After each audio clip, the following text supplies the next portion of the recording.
ਕੀ ਆਪ ਜੀ ਜਾਣਦੇ ਹੈਗੇ ਹੋ ਦਸ਼ਮੇਸ਼ ਪਿਤਾ ਸ਼੍ਰੀ ਗੁਰੂ ਗੋਬਿੰਦ ਸਿੰਘ ਜੀ ਮਹਾਰਾਜ ਦੇ ਜਨਮ ਸਥਾਨ ਦਾ ਸੰਪੂਰਨ ਇਤਿਹਾਸ?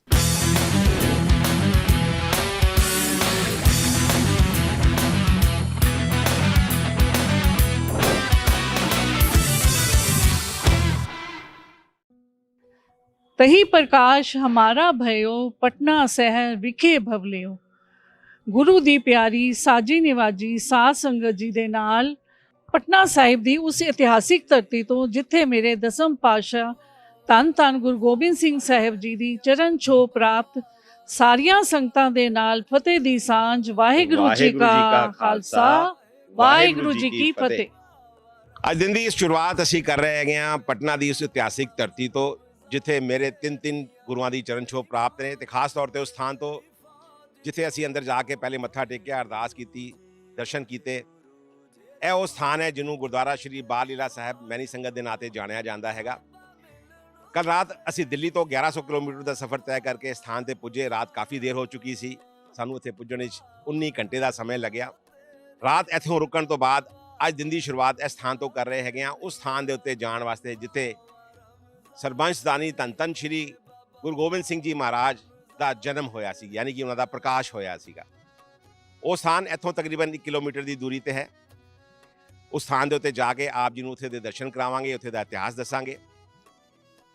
ਸਾਡੇ ਇਸ ਨਵੇਂ ਸੀਰੀਅਲ ਜਿਹੜਾ ਕਿ spiritual journey of the turban traveller ਯਾਤਰਾ ਧੰਨ ਧੰਨ ਸ਼੍ਰੀ ਗੁਰੂ ਗੋਬਿੰਦ ਸਿੰਘ ਜੀ ਮਹਾਰਾਜ ਜਿਹਦਾ ਨਾਂ ਹੈਗਾ, ਉਹਦਾ ਮੇਨ ਚੈਪਟਰ ਅੱਜ ਤੋਂ ਹੀ ਸ਼ੁਰੂ ਹੁੰਦਾ ਹੈਗਾ।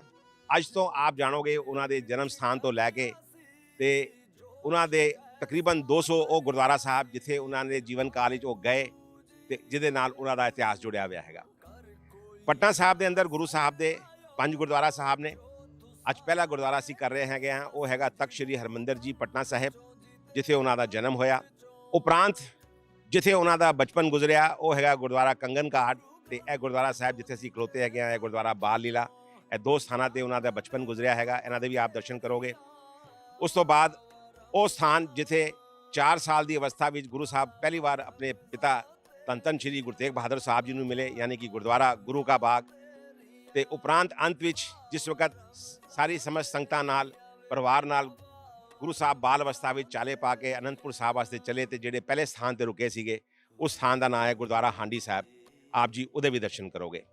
ਆਓ ਅੱਜ ਤੋਂ ਇਸ ਨਵੇਂ ਸੀਰੀਅਲ ਦੀ ਸ਼ੁਰੂਆਤ ਕਰਨੇ ਹੈਗੇ ਆ ਤੇ ਸਾਰੇ ਗੁਰਦੁਆਰਾ ਸਾਹਿਬ ਜੀ ਦੇ ਆਪ ਨੂੰ ਦਰਸ਼ਨ ਕਰਾਣੇ ਆ। ਆਪ ਵੀ ਸਾਡੇ ਨਾਲ ਇਸ ਯਾਤਰਾ ਦਾ ਹਿੱਸਾ ਬਣੋ ਤੇ ਆਨੰਦ ਮਾਣੋ। ਵਾਹਿਗੁਰੂ ਜੀ ਕਾ ਖਾਲਸਾ ਵਾਹਿਗੁਰੂ ਜੀ ਕੀ ਫਤਿਹ।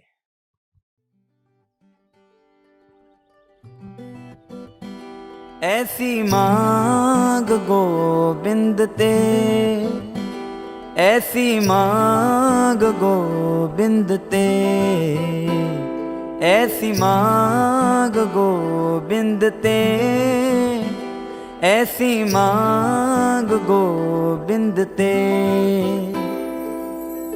टहल संतन के संग साधु का, टहल संतन की संग साधु का, हर नामा जप परम गते ऐसी मां।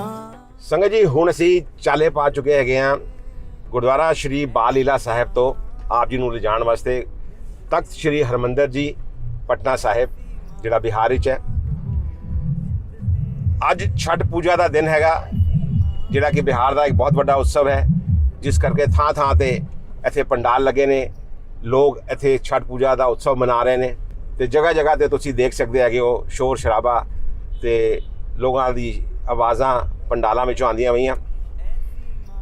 ਗੁਰਦੁਆਰਾ ਸ਼੍ਰੀ ਬਾਲ ਲੀਲਾ ਸਾਹਿਬ ਤੋਂ ਜਿਹੜਾ ਸਥਾਨ ਤਖਤ ਸ਼੍ਰੀ ਹਰਮੰਦਰ ਸਾਹਿਬ ਜੀ ਪਟਨਾ ਹੈ ਉਹ ਤਕਰੀਬਨ 1 ਕਿਲੋਮੀਟਰ ਦੀ ਦੂਰੀ ਤੇ ਹੈ ਤੇ ਕਦੀ ਕਦੀ ਉਸ 1 ਕਿਲੋਮੀਟਰ ਨੂੰ ਪਹੁੰਚਣ ਵਾਸਤੇ ਬਹੁਤ ਸਮਾਂ ਲੱਗ ਜਾਂਦਾ ਹੈ ਕਿ ਕੋਈ ਭੀੜੀਆਂ ਗਲੀਆਂ ਨੇ ਤੇ ਬਹੁਤ ਕਰਾਊਡਡ ਹੋ ਜਾਂਦਾ ਹੈ। ਖਾਸ ਤੌਰ ਤੇ ਜਦ ਕੋਈ ਇਸ ਤਰ੍ਹਾਂ ਕੋਈ ਫੈਸਟੀਵਲ ਹੋਵੇ ਤਾਂ ਬਹੁਤ ਜ਼ਿਆਦਾ ਕਰਾਊਡਡ ਹੁੰਦਾ ਹੈਗਾ। ਅੱਜ ਦੇਖਦੇ ਹਾਂ ਸਾਨੂੰ ਕਿੰਨਾ ਸਮਾਂ ਲੱਗੇਗਾ ਉੱਥੇ ਜਾਣ ਵਾਸਤੇ, ਅਦਰਵਾਈਜ਼ 5 ਮਿੰਟ ਬੰਦਾ ਪਹੁੰਚ ਜਾਂਦਾ ਹੈ ਗੂਗਲ ਦੇ ਹਿਸਾਬ ਨਾਲ। ਦਿੱਲੀ ਤੋਂ ਇਹ ਸਥਾਨ ਤਕਰੀਬਨ 1100 ਕਿਲੋਮੀਟਰ ਦੀ ਦੂਰੀ ਤੇ ਹੈ ਜਿੱਥੇ ਗੁਰਦੁਆਰਾ ਸਾਹਿਬ ਅਸੀਂ ਆਪ ਜੀ ਨੂੰ ਲੈ ਕੇ ਚੱਲੇ ਹੈਗੇ ਹਾਂ। ਏਅਰਪੋਰਟ ਜਿਹੜਾ ਹੈਗਾ Jai Prakash Narayan airport international airport ਹੈ, ਤੇ ਡੋਮੈਸਟਿਕ ਫਲਾਈਟਸ ਵੀ ਆਉਂਦੀਆਂ ਨੇ। ਉਹ ਤਕਰੀਬਨ ਇੱਥੋਂ 17 ਕਿਲੋਮੀਟਰ ਦੀ ਦੂਰੀ ਤੇ ਹੈ। ਪਟਨਾ ਜੰਕਸ਼ਨ ਰੇਲਵੇ ਸਟੇਸ਼ਨ ਜਿਹੜਾ ਕਿ ਬਹੁਤ ਵੱਡਾ ਰੇਲਵੇ ਸਟੇਸ਼ਨ ਹੈਗਾ ਬਿਹਾਰ ਦਾ, ਉਹ ਇੱਥੋਂ 11 ਕਿਲੋਮੀਟਰ ਦੂਰ ਹੈ। ਤੇ ISBT ਯਾਨੀ ਕਿ ਇੰਟਰਸਟੇਟ ਬੱਸ ਟਰਮੀਨਸ, ਜਿੱਥੋਂ ਅਲੱਗ-ਅਲੱਗ ਰਾਜਾਂ ਤੋਂ ਬੱਸਾਂ ਆਉਂਦੀਆਂ ਨੇ ਪਟਨਾ ਵਿਖੇ, ਉਹ ਗੁਰਦੁਆਰਾ ਸਾਹਿਬ ਤੋਂ ਤਕਰੀਬਨ 7 ਕਿਲੋਮੀਟਰ ਦੀ ਦੂਰੀ ਤੇ ਹੈ। ਜਿਸ ਸਥਾਨ ਦੇ ਉੱਤੇ ਅੱਜ ਆਪ ਜੀ ਨੂੰ ਅਸੀਂ ਲੈ ਕੇ ਜਾਵਾਂਗੇ, ਉਸ ਸਥਾਨ ਨੂੰ ਤਿੰਨ ਗੁਰੂਆਂ ਦੀ ਚਰਨ ਛੋਹ ਪ੍ਰਾਪਤ ਹੋਣ ਦਾ ਸੁਭਾਗ ਪ੍ਰਾਪਤ ਹੈ। ਉਹ 3 ਗੁਰੂ ਕੌਣ ਸੀਗੇ, ਗੁਰਦੁਆਰਾ ਸਾਹਿਬ ਦਾ ਇਤਿਹਾਸ ਕੀ ਹੈਗਾ, ਕਿਸ ਵਕਤ ਤੇ ਇਸ ਸਥਾਨ ਦੇ ਉੱਤੇ ਕੀ ਹੋਇਆ, ਇਹਦਾ ਬਹੁਤ ਗਹਿਰਾ ਇਤਿਹਾਸ ਹੈਗਾ, ਜਿਹੜਾ ਕਿ ਅਸੀਂ ਆਪ ਜੀ ਨੂੰ ਗੁਰਦੁਆਰਾ ਸਾਹਿਬ ਵਿੱਚ ਜਾ ਕੇ ਉੱਥੇ ਦੇ ਮੱਥਾ ਟੇਕਣ ਤੋਂ ਬਾਅਦ, ਦਰਸ਼ਨ ਕਰਨ ਤੋਂ ਬਾਅਦ ਫਿਰ ਦੱਸਾਂਗੇ। ਤੇ ਚਲੋ ਸਾਡੇ ਨਾਲ ਤਖਤ ਸ੍ਰੀ ਹਰਮੰਦਰ ਸਾਹਿਬ ਜੀ ਪਟਨਾ। ਵਾਹਿਗੁਰੂ ਜੀ ਕਾ ਖਾਲਸਾ, ਵਾਹਿਗੁਰੂ ਜੀ ਕੀ ਫਤਿਹ।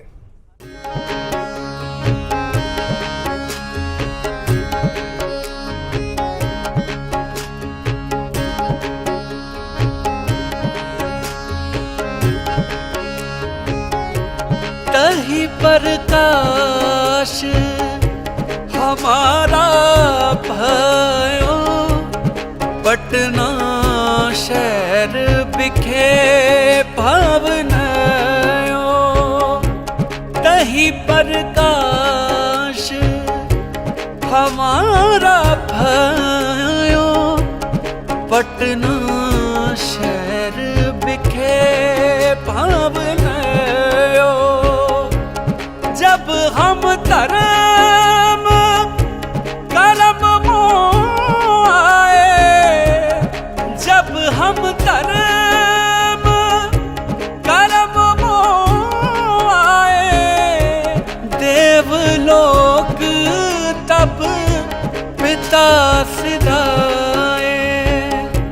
तही प्रकाश हमारा भयो, पटना शहर बिखे भावनायो। तही प्रकाश हमारा भयो, पटना शहर बिखे भावनायो। ਵਾਹਿਗੁਰੂ ਜੀ ਕਾ ਖਾਲਸਾ, ਵਾਹਿਗੁਰੂ ਜੀ ਕੀ ਫਤਿਹ। ਸੰਗਤ ਜੀ, ਆਪ ਨੂੰ ਲੈ ਕੇ ਅਸੀਂ ਇਸ ਵਕਤ ਆ ਪੁੱਜੇ ਹੈਗੇ ਹਾਂ ਬਿਹਾਰ ਵਿੱਚ, ਉਸ ਸਥਾਨ ਦੇ ਉੱਤੇ ਜਿੱਥੇ ਬਿਹਾਰ ਦੀ ਰਾਜਧਾਨੀ ਪਟਨਾ ਦੇ ਅੰਦਰ ਸਿੱਖਾਂ ਦੇ 5 ਤਖਤਾਂ ਵਿੱਚੋਂ ਇੱਕ ਬਹੁਤ ਹੀ ਮਹੱਤਵਪੂਰਨ ਤਖਤ ਸ਼੍ਰੀ ਹਰਮੰਦਰ ਜੀ ਪਟਨਾ ਸਾਹਿਬ ਬਿਹਾਰ। ਇਹ ਸਥਾਨ ਧੰਨ ਸ਼੍ਰੀ ਗੁਰੂ ਗੋਬਿੰਦ ਸਿੰਘ ਮਹਾਰਾਜ ਜੀ ਦੇ ਜਨਮ ਸਥਾਨ ਦੇ ਰੂਪ ਵਿੱਚ ਵੀ ਜਾਣਿਆ ਜਾਂਦਾ ਹੈ। ਲੇਕਿਨ ਇਸ ਤੋਂ ਇਲਾਵਾ ਇੱਥੇ 2 ਹੋਰ ਗੁਰੂਆਂ ਦੀ ਚਰਨ ਛੋਹ ਪ੍ਰਾਪਤ ਹੈ। ਸਭ ਤੋਂ ਪਹਿਲੇ ਇਸ ਸਥਾਨ ਦੇ ਉੱਤੇ ਸੱਚੇ ਪਿਤਾ ਧੰਨ ਸ਼੍ਰੀ ਗੁਰੂ ਨਾਨਕ ਦੇਵ ਜੀ ਸਾਹਿਬ ਜੀ ਦੇ ਚਰਨ ਪਏ। ਉਪਰੰਤ ਨਵੀਂ ਪਾਤਸ਼ਾਹੀ ਧੰਨ ਸ਼੍ਰੀ ਗੁਰੂ ਤੇਗ ਬਹਾਦਰ ਸਾਹਿਬ ਜੀ ਨੇ ਆ ਕੇ ਇਹ ਸਥਾਨ ਪਵਿੱਤਰ ਕੀਤਾ। ਤੇ ਉਪਰੰਤ ਧੰਨ ਸ਼੍ਰੀ ਗੁਰੂ ਗੋਬਿੰਦ ਸਿੰਘ ਜੀ, ਜਿਹਨੂੰ ਬਚਪਨ ਵਿੱਚ ਅਸੀਂ ਗੋਬਿੰਦ ਰਾਏ ਦੇ ਨਾਮ ਤੇ ਜਾਣਦੇ ਸੀਗੇ, ਉਹਨਾਂ ਦਾ ਜਨਮ ਇਸ ਸਥਾਨ ਤੇ ਹੋਇਆ ਤੇ ਲੋਕਾਂ ਨੇ ਖੁਸ਼ੀਆਂ ਪ੍ਰਾਪਤ ਕੀਤੀਆਂ। ਇਹ ਸਥਾਨ ਜਿੱਥੇ ਮੈਂ ਖਲੋਤਾ ਹੈਗਾ, ਮੇਰੇ ਪਿੱਛੇ ਤੁਸੀਂ ਦੇਖ ਸਕਦੇ ਹੈਗੇ ਹੋ, ਸੰਗਮਰਮਰ ਦੀ ਚਮਕਦਾਰ ਚਮਕਦੀ ਹੋਈ ਸੋਹਣੇ ਮਹਿਲ ਵਰਗਾ ਉਹ ਸਥਾਨ, ਜਿੱਥੇ ਦਰਬਾਰ ਸਾਹਿਬ ਗੁਰਦੁਆਰਾ ਅੰਦਰ ਸੁਸ਼ੋਭਿਤ ਹੈ, ਮਹਾਰਾਜ ਦਾ ਪ੍ਰਕਾਸ਼ ਹੈ। ਗੁਰੂ ਸਾਹਿਬ ਨਾਲ ਸੰਬੰਧਿਤ ਬਹੁਤ ਸਾਰੀਆਂ ਉਹਨਾਂ ਦੀ ਨਿਸ਼ਾਨੀਆਂ ਇਸ ਗੁਰਦੁਆਰਾ ਸਾਹਿਬ ਵਿੱਚ ਸੁਸ਼ੋਭਿਤ ਨੇ। ਪਿੱਛੇ 2 ਤੁਹਾਨੂੰ ਲੰਬੇ ਲਹਿਰਾਉਂਦੇ ਹੋਏ ਉੱਚੇ ਨਿਸ਼ਾਨ ਸਾਹਿਬ ਨਜ਼ਰ ਆ ਰਹੇ ਹੋਣਗੇ। ਇੱਕ ਨਿਸ਼ਾਨ ਸਾਹਿਬ, ਉਹਦੀ ਉਚਾਈ ਹੈਗੀ 130 ਫੁੱਟ ਤੇ ਦੂਸਰਾ ਉਸ ਤੋਂ 10 ਫੁੱਟ ਛੋਟਾ, ਯਾਨੀ ਕਿ 120 ਫੁੱਟ ਲੰਬਾ ਹੈਗਾ। ਚਾਰੋਂ ਤਰਫ ਗਲਿਆਰਾ ਹੈ, ਜਿਹਦੇ ਅੰਦਰ ਇੱਥੇ ਘੱਟ ਤੋਂ ਘੱਟ 300 ਕਮਰੇ ਨੇ, ਜਿਹਦੇ ਅੰਦਰ ਬੇਅੰਤ ਸੰਗਤ ਇੱਥੇ ਆ ਕੇ ਰੁਕ ਸਕਦੀ ਹੈ, ਜਿਹੜੀ ਇਹ ਦਰਸ਼ਨਾਂ ਕਰਨ ਲਈ ਇਸ ਸਥਾਨ ਦੇ ਉੱਤੇ ਪੁੱਜਦੀ ਹੈ। ਇਸ ਸਥਾਨ ਦੇ ਉੱਤੇ ਇੱਕ ਸਕੂਲ ਵੀ ਹੈ, ਡਿਸਪੈਂਸਰੀ ਵੀ ਹੈ ਤੇ ਗੁਰਦੁਆਰਾ ਸਾਹਿਬ ਦੇ ਪਿਛਲੇ ਪਾਸੇ ਇੱਕ ਬਹੁਤ ਸੋਹਣਾ ਬੜਾ ਵੱਡਾ ਲੰਗਰ ਹਾਲ ਵੀ ਬਣਾਇਆ ਗਿਆ ਹੈ। ਆਪ ਨੂੰ ਇਹਨਾਂ ਸਾਰੀਆਂ ਚੀਜ਼ਾਂ ਦੇ ਦਰਸ਼ਨ ਕਰਾਵਾਂਗੇ ਤੇ ਇੱਥੇ ਦਾ ਇਤਿਹਾਸ ਵੀ ਦੇਖਾਂਗੇ। ਲੇਕਿਨ ਸਭ ਤੋਂ ਪਹਿਲੇ ਜਾ ਕੇ ਅੰਦਰ ਮਹਾਰਾਜ ਦੇ ਹਜ਼ੂਰ ਵਿੱਚ ਮੱਥਾ ਟੇਕਨੇ ਆ, ਅਰਦਾਸ ਕਰਨੇ ਆ ਤੇ ਉਸ ਤੋਂ ਬਾਅਦ ਆਪ ਜੀ ਨਾਲ ਸਾਰਾ ਇਤਿਹਾਸ ਸਾਂਝਾ ਕਰਾਂਗੇ। ਵਾਹਿਗੁਰੂ ਜੀ ਕਾ ਖਾਲਸਾ, ਵਾਹਿਗੁਰੂ ਜੀ ਕੀ ਫਤਿਹ।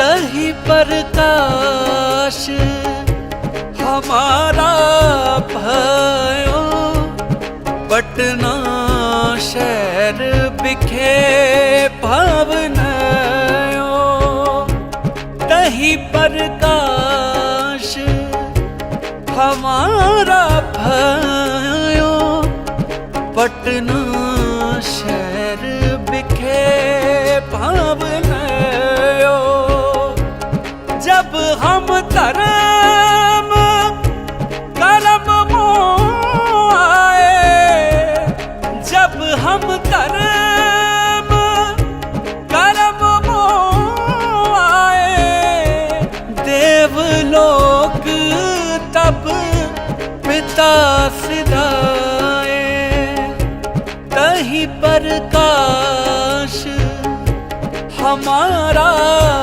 भयो पटना शहर बिखे भावनायो तही प्रकाश हमारा भयो पटना शहर बिखे भावनायो। संगत जी इस वक्त आप दर्शन कर रहे हैगे हो तख्त श्री हरमंदिर जी पटना साहिब विखे मुख्य दरबार हाल दे ठीक सामने आप जी नूं नज़र आ रही होगी एक सोहनी या तस्वीर धन धन श्री गुरु गोबिंद सिंह जी दी महाराज दी एक पालकी साहब दे उत्ते सुशोभित ਇਹ सोने की पालकी सन 1957 26 जनवरी नूं गुरु ग्रंथ साहब जी के प्रकाश पुरब ते इत्थे स्थापित की गई सी। आओ आप जी भी दर्शन करो।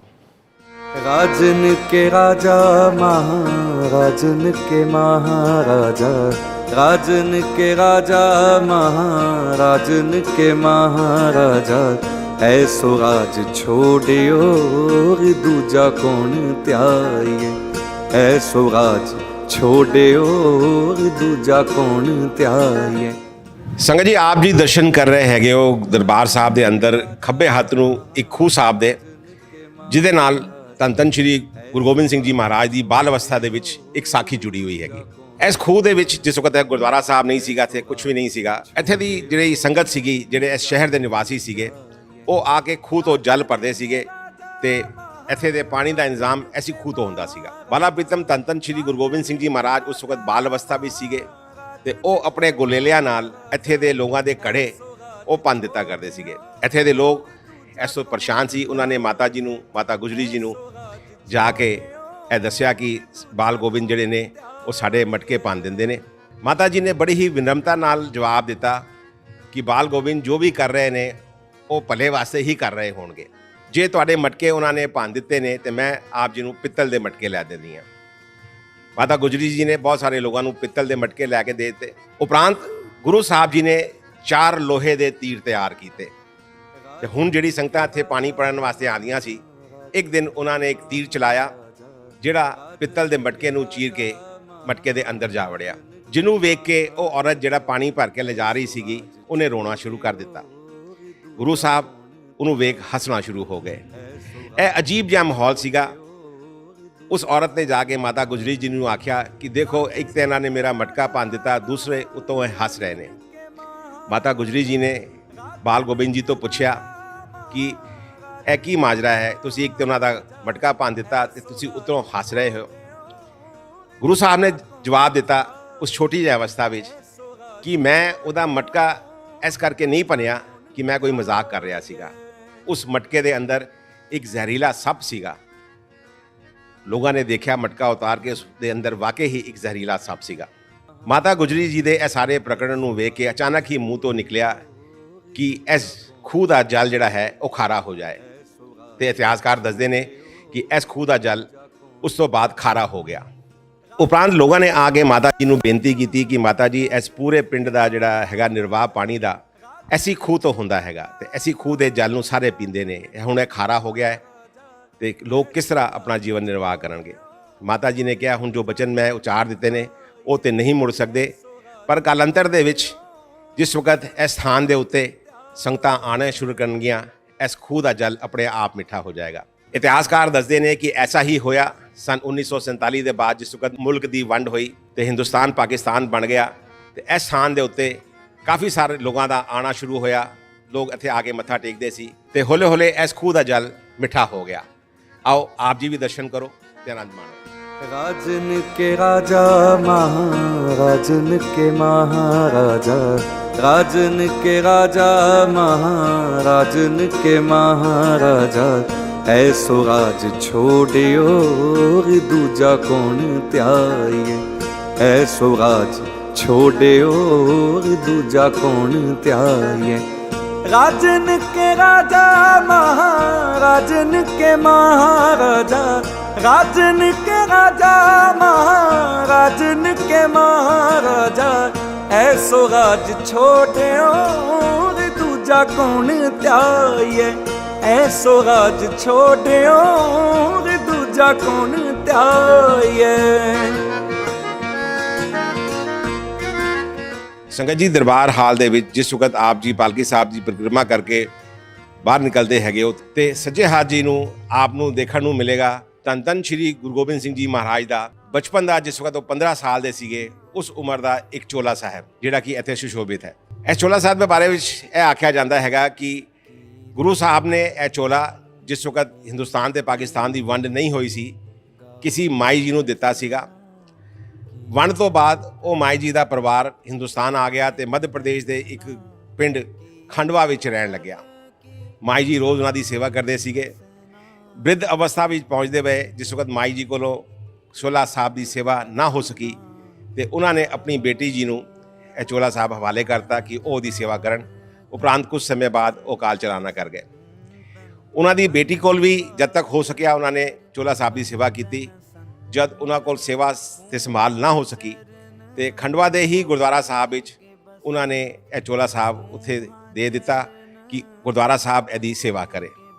ਉਪਰੰਤ ਜਿਸ ਵਕਤ ਇੱਥੇ ਗੁਰਦੁਆਰਾ ਸਾਹਿਬ ਸਥਾਪਿਤ ਹੋਇਆ, ਖੰਡਵਾ ਦੇ ਉਸ ਗੁਰਦੁਆਰਾ ਸਾਹਿਬ ਤੋਂ ਇਹ ਚੋਲਾ ਸਾਹਿਬ ਇੱਥੇ ਆ ਕੇ ਬਿਰਾਜਮਾਨ ਹੋਏ, ਜਿਹਦੇ ਆਪ ਜੀ ਇਸ ਵਕਤ ਦਰਸ਼ਨ ਕਰ ਰਹੇ ਹੈਗੇ।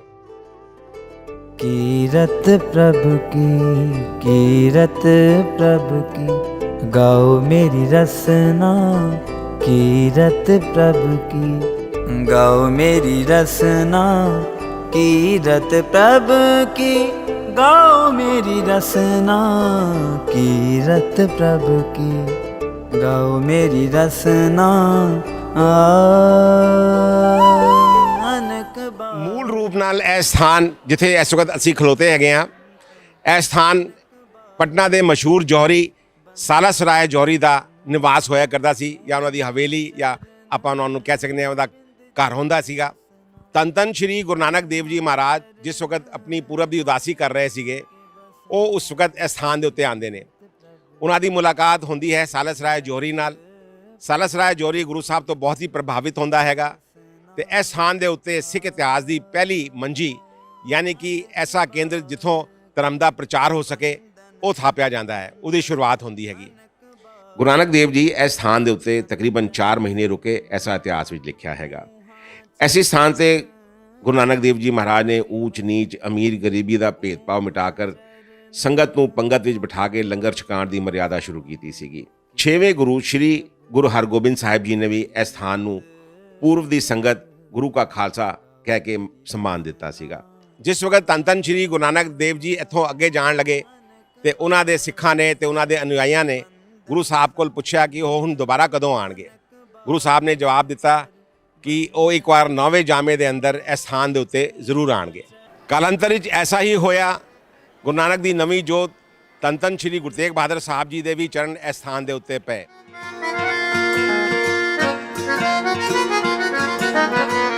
राजन के राजा महाराजन के महाराजा, राजन। ਸੰਗਤ ਜੀ, ਹੁਣ ਅਸੀਂ ਆਪ ਜੀ ਨੂੰ ਦੱਸਦੇ ਹੈਗੇ ਹਾਂ ਇਸ ਸਥਾਨ ਦਾ ਇਤਿਹਾਸ। ਗੁਰੂ ਨਾਨਕ ਦੀ ਨਵੀਂ ਜੋਤ ਧੰਨ ਧੰਨ ਸ਼੍ਰੀ ਗੁਰੂ ਤੇਗ ਬਹਾਦਰ ਸਾਹਿਬ ਜੀ ਨਾਲ ਜੁੜਿਆ ਹੋਇਆ। ਧੰਨ ਧੰਨ ਸ਼੍ਰੀ ਗੁਰੂ ਤੇਗ ਬਹਾਦਰ ਸਾਹਿਬ ਜੀ ਨੂੰ ਜਿਸ ਵਕਤ ਗੁਰਤਾ ਗੱਦੀ ਪ੍ਰਾਪਤ ਹੁੰਦੀ ਹੈਗੀ, ਉਸ ਤੋਂ ਉਪਰੰਤ ਉਹਨਾਂ ਨੇ ਨਿਸ਼ਚੈ ਕੀਤਾ ਕਿ ਉਹ ਉਹਨਾਂ ਸਾਰਾ ਸਥਾਨਾਂ ਤੇ ਜਾਣਗੇ ਜਿੱਥੇ ਸਿੱਖੀ ਦੀ ਪਹਿਲੀ ਜੋਤ ਧੰਨ ਧੰਨ ਸ਼੍ਰੀ ਗੁਰੂ ਨਾਨਕ ਦੇਵ ਜੀ ਦੇ ਚਰਨ ਛੋਹ ਪ੍ਰਾਪਤ ਨੇ।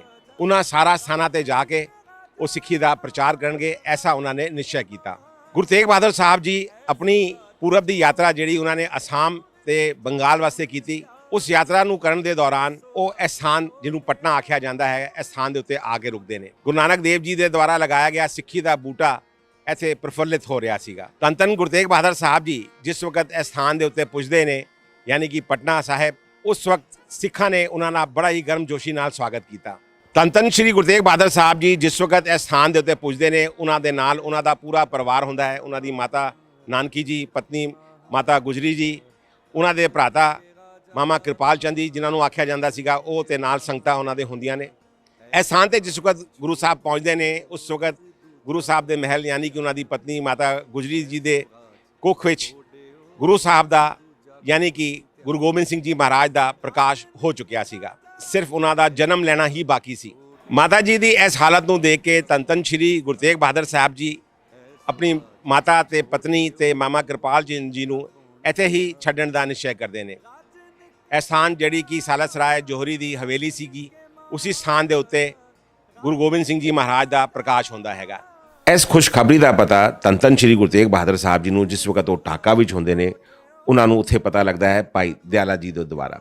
ਇਸ ਖੁਸ਼ਖਬਰੀ ਨੂੰ ਸੁਣकर ਧੰਨ ਧੰਨ ਸ਼੍ਰੀ ਗੁਰੂ ਤੇਗ ਬਹਾਦਰ ਸਾਹਿਬ ਜੀ ਤੇ ਉੱਥੇ ਨਾਲ ਆਈਆਂ ਹੋਈਆਂ ਸੰਗਤਾਂ ਬਹੁਤ ਪ੍ਰਸੰਨ ਹੁੰਦੀਆਂ ਨੇ ਤੇ ਇਤਿਹਾਸਕਾਰ ਦੱਸਦੇ ਨੇ ਕਿ ਕਾਫੀ ਵੱਡੇ ਪੈਮਾਨੇ ਤੇ ਗਰੀਬਾਂ ਤੇ ਜ਼ਰੂਰਤਮੰਦਾਂ ਨੂੰ ਦਾਨ ਦਿੱਤਾ ਜਾਂਦਾ ਹੈਗਾ। ਇਤਿਹਾਸ ਵਿੱਚ ਐਸਾ ਵੀ ਦੱਸਿਆ ਗਿਆ ਹੈਗਾ ਕਿ ਗੁਰੂ ਸਾਹਿਬ ਦੇ ਕਈ ਸਿੱਖਾਂ ਤੇ ਉਹਨਾਂ ਦੇ ਪ੍ਰਸ਼ੰਸਕਾਂ ਨੇ ਬਾਲਕ ਗੋਬਿੰਦ ਰਾਏ ਜੀ ਨੂੰ ਦੇਖਣ ਲਈ ਪਟਨਾ ਦੀ ਯਾਤਰਾ ਕੀਤੀ। ਬਾਲਕ ਗੋਬਿੰਦ ਰਾਏ ਜੀ ਦਾ ਨਾਂ ਧੰਨ ਧੰਨ ਸ਼੍ਰੀ ਗੁਰੂ ਤੇਗ ਬਹਾਦਰ ਸਾਹਿਬ ਜੀ ਨੇ ਸਵੈਂ ਰੱਖਿਆ ਸੀਗਾ ਤੇ ਉਹਦੇ ਵਾਸਤੇ ਉਹਨਾਂ ਨੇ ਇੱਕ ਪੱਤਰ ਭੇਜਿਆ ਸੀ ਪਟਨਾ ਵਿੱਚ। ਇਹਦਾ ਜ਼ਿਕਰ ਵੀ ਇਤਿਹਾਸ ਵਿੱਚ ਆਉਂਦਾ ਹੈਗਾ। ਆਪ ਜੀ ਨੇ ਸਰਵਣ ਕੀਤਾ ਸ਼੍ਰੀ ਗੁਰੂ ਤੇਗ ਬਹਾਦਰ ਸਾਹਿਬ ਜੀ ਜਿਹੜੀ ਕਿ ਗੁਰੂ ਨਾਨਕ ਦੀ ਨਵੀਂ ਜੋਤ ਸੀਗੀ, ਉਹਨਾਂ ਨਾਲ ਸੰਬੰਧਿਤ ਇਸ ਸਥਾਨ ਦਾ ਇਤਿਹਾਸ। सतगुर टाक लिया मोहे पपी पड़दा। ਆਖਿਰਕਾਰ ਉਹ ਖੁਸ਼ੀ ਦਾ ਦਿਹਾੜਾ ਆ ਹੀ ਗਿਆ।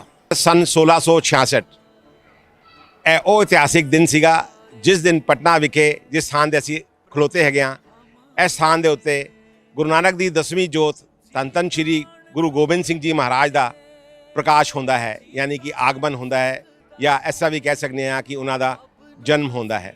ਗੁਰੂ ਸਾਹਿਬ ਦੇ ਸ਼ੁਰੂਆਤੀ 4 ਸਾਲ ਤਕਰੀਬਨ ਐਸੀ ਸਥਾਨ ਤੇ ਗੁਜ਼ਰੇ, ਐਸਾ ਇਤਿਹਾਸ ਦੱਸਦਾ ਹੈਗਾ। ਗੁਰੂ ਸਾਹਿਬ ਦਾ ਸਾਰਾ ਬਚਪਨ ਪਟਨਾ ਵਿੱਚ ਗੁਜ਼ਰਿਆ। ਐਸੀ ਸਥਾਨ ਯਾਨੀ ਕਿ ਪਟਨਾ ਸ਼ਹਿਰ ਦੇ ਵਿੱਚ ਉਹ ਵੱਡੇ ਹੋਏ, ਇੱਥੇ ਹੀ ਖੇਡੇ। ਇਤਿਹਾਸਕਾਰਾਂ ਦਾ ਇਹ ਕਹਿਣਾ ਹੈਗਾ ਕਿ ਐਸੀ ਸਥਾਨ ਦੇ ਉੱਤੇ ਆਪਣੇ ਜੀਵਨ ਦੇ 4 ਸਾਲ ਉਹਨਾਂ ਨੇ ਗੁਜ਼ਾਰੇ।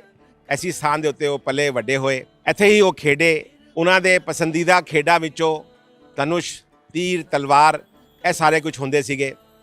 ਆਪਣੇ ਬਾਲ ਮਿੱਤਰਾਂ ਨਾਲ ਉਹ ਟੋਲੀਆਂ ਬਣਾ ਕੇ ਖੇਡਦੇ ਸੀ ਤੇ ਜੰਗ ਦਾ ਅਭਿਆਸ ਕਰਦੇ ਸੀ, ਜਿਹਨੂੰ ਦੇਖ ਕੇ ਉਹਨਾਂ ਦੀ ਦਾਦੀ ਮਾਤਾ ਨਾਨਕੀ ਜੀ ਤੇ ਮਾਤਾ ਗੁਜਰੀ ਜੀ ਬਹੁਤ ਪ੍ਰਸੰਨ ਹੁੰਦੇ ਸੀਗੇ। ਜਿਸ ਇਤਿਹਾਸਿਕ ਪਵਿੱਤਰ ਸਥਾਨ ਦੇ ਆਪ ਦਰਸ਼ਨ ਕਰ ਰਹੇ ਹੈਗੇ ਹੋ, ਜਿਸ ਨੂੰ ਸ਼੍ਰੀ ਗੁਰੂ ਗੋਬਿੰਦ ਸਿੰਘ ਜੀ ਮਹਾਰਾਜ ਦੇ ਜਨਮ ਸਥਾਨ ਦੇ ਰੂਪ ਵਿੱਚ ਜਾਣਿਆ ਜਾਂਦਾ ਹੈ, ਉੱਥੇ ਆਉਣ ਵਾਲੇ ਸਭ ਤੋਂ ਪਹਿਲੇ ਮੁਰੀਦਾਂ ਵਿੱਚੋਂ ਸੀਗੇ ਪੀਰ ਪੀਕਨ ਸ਼ਾਹ। ਪੀਰ ਪੀਕਨ ਸ਼ਾਹ ਇੱਕ ਮੁਸਲਮਾਨ ਪੀਰ ਸੀਗੇ ਜਿਹੜੇ ਕਿ ਕਰਨਾਲ ਦੇ ਠਸਕਾ ਪਿੰਡ ਵਿੱਚ ਰਿਹਾ ਕਰਦੇ ਸੀਗੇ, ਜਿਹੜਾ ਕਿ ਹਰਿਆਣਾ ਵਿੱਚ ਹੈ। ਜਿਸ ਦਿਨ ਗੋਬਿੰਦ ਰਾਏ ਦਾ ਜਨਮ ਪਟਨਾ ਵਿੱਚ ਹੋਇਆ, ਪੀਰ ਪੀਕਨ ਸ਼ਾਹ ਨੇ ਕੁਝ ਇਸ ਤਰ੍ਹਾਂ ਕੀਤਾ ਕਿ ਉਹਨਾਂ ਦੇ ਆਸ-ਪਾਸ ਰਹਿਣ ਵਾਲੇ ਸਾਰੇ ਮੁਸਲਮਾਨਾਂ ਨੂੰ ਉਸ ਕਾਰਨ ਨਾਲ ਝਟਕਾ ਲੱਗਿਆ। ਹਮੇਸ਼ਾ ਜਿਸ ਵਕਤ ਵੀ ਮੁਸਲਮਾਨ ਲੋਕ ਆਪਣੀ ਨਮਾਜ਼ ਅਦਾ ਕਰਦੇ ਨੇ ਤੇ ਉਹ ਪੱਛਮ ਦੀ ओर ਜਿੱਥੇ ਮੱਕਾ ਹੈ ਉਸ ਪਾਸੇ ਆਪਣਾ ਸਿਰ ਕਰਕੇ ਨਮਾਜ਼ ਅਦਾ ਕਰਦੇ ਨੇ। ਪਰ ਇਸ ਦਿਨ ਪੀਰ ਪੀਕਨ ਸ਼ਾਹ ਨੇ ਪਟਨਾ ਜਿਹੜਾ ਕਿ ਪੂਰਬ ਦੀ ओर ਸੀ ਉਸ ਪਾਸੇ ਆਪਣਾ ਸਿਰ ਝੁਕਾਇਆ। ਉਹਨਾਂ ਦੇ ਮੁਸਲਮਾਨ ਸ਼ਿਸ਼ ਤੇ ਪਿੰਡ ਵਾਲੇ ਉਸ ਦਿਨ ਬੜੇ ਹੀ ਆਸ਼ਚਰਚਕਿਤ ਹੋਏ ਤੇ ਉਹਨਾਂ ਨੂੰ ਇਸ ਗੱਲ ਦੀ ਹੈਰਾਨਗੀ ਵੀ ਸੀ ਕਿਉਂਕਿ ਭਾਰਤ ਦੇ ਮੁਸਲਮਾਨ ਹਮੇਸ਼ਾ ਮੱਕਾ ਦੀ ਦਿਸ਼ਾ ਵਿੱਚ ਜਿਹੜਾ ਕਿ ਪੱਛਮ ਹੈ ਉਸ ਪਾਸੇ ਸਿਰ ਝੁਕਾ ਕੇ ਆਪਣਾ ਸਜਦਾ ਕਰਦੇ ਨੇ। ਉਹਨਾਂ ਨੇ ਪੀਰ ਨੂੰ ਪਟਨਾ ਦੀ ओर ਸਜਦਾ ਕਰਨ ਦਾ ਕਾਰਨ ਪੁੱਛਿਆ।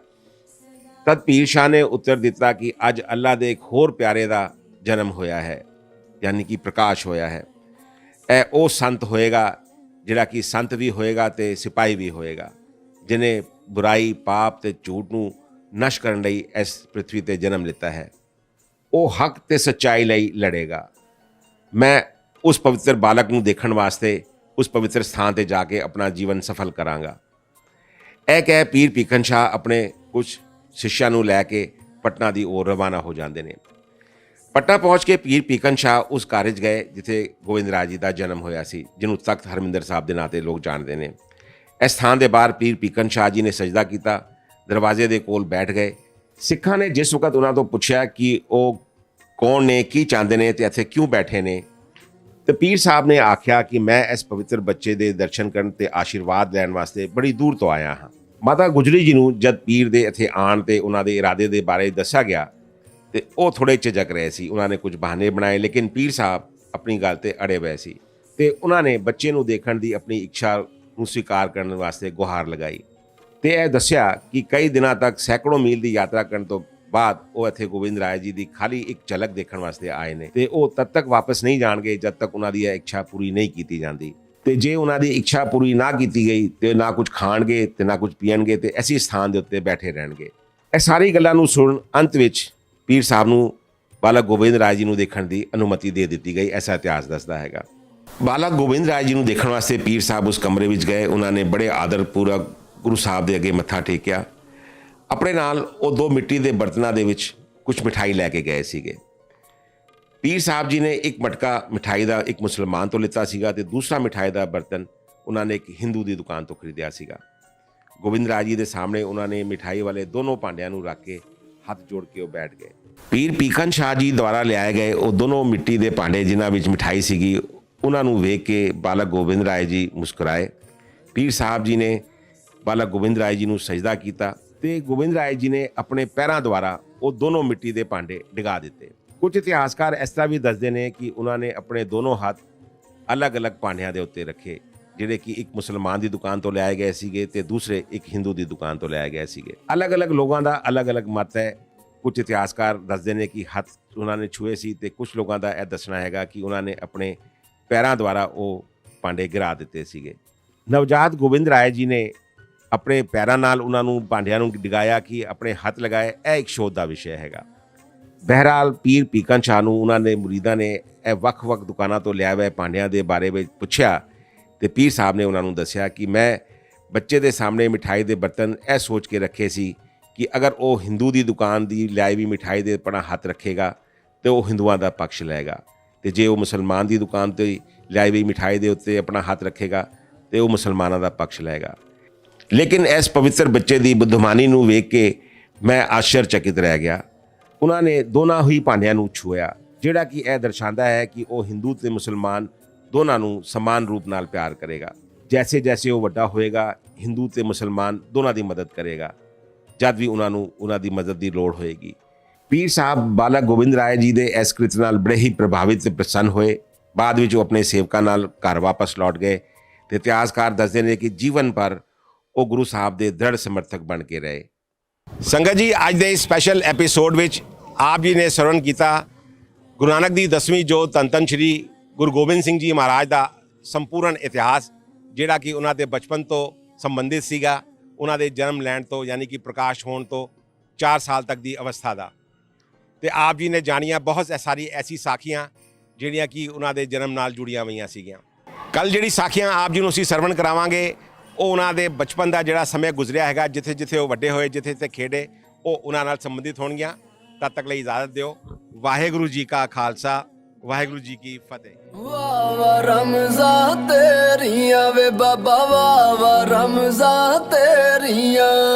ਵਾਹਿਗੁਰੂ ਜੀ ਵਾਹਿਗੁਰੂ, ਵਾਹ ਵਾਹ ਰਮਜ਼ਾਂ ਤੇਰੀਆਂ ਵੇ ਬਾਬਾ, ਵਾਹ ਵਾਹ ਰਮਜ਼ਾਂ ਤੇਰੀਆਂ ਵੇ। ਤੇਰੀ ਮੌਜ ਚੋਂ ਵੇ ਤੇਰੀ ਫੌਜ ਚੋਂ, ਵਾਹਿਗੁਰੂ ਜੀ ਵਾਹਿਗੁਰੂ। ਤੇਰੀ ਮੌਜ ਚੋਂ ਵੇ ਤੇਰੀ ਫੌਜ ਚੋਂ, ਬਾਬਾ ਮਿਲਣ ਦਲੇਰੀਆਂ।